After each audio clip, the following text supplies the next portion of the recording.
అప్పుడు మంగాదేవి తల్లి గారు దేదేమంటున్నారు ఏమని అమ్మ మంగరాజు భర్త రాకుండా ఫోన్ చెయ్యారాదు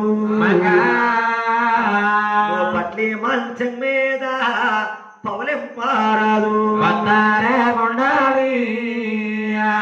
ఫోన్ చెయ్యారాదు పట్లి మంచం మీద ప్రవళింపారాదు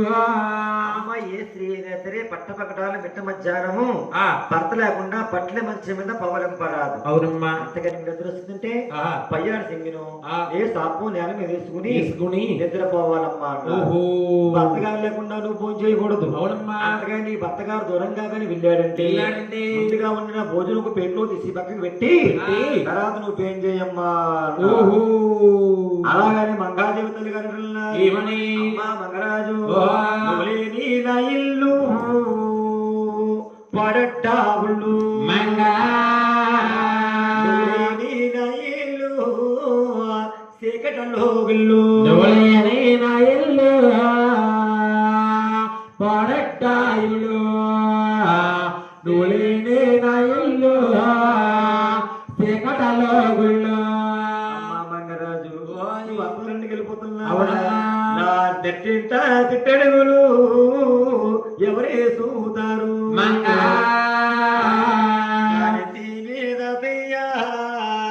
ఎవరే చూతారు నెట్టింట చిట్టడుగులు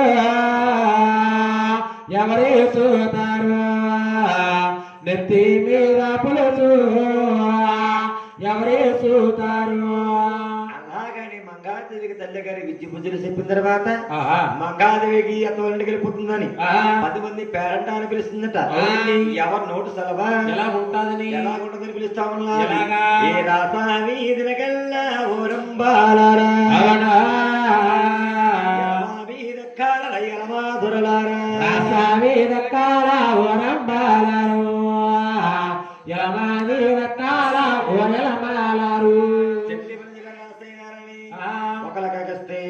చూస్తున్నారండి చూస్తున్నారు. ఊరు మంచిది అవుతుందట.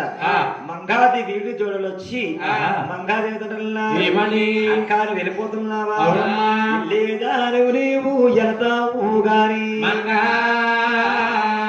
మా బాబాయ్ కల్లి అడిగాని చెప్పు నీవు వెళ్తావు గాని మా బాబాయ్ కల్లి అడిగాని చెప్పు అంటే మంగాదేవి వీడు దూరలు కాబట్టి ఆ పాట వారు అలా అడిగారు. అవునండి.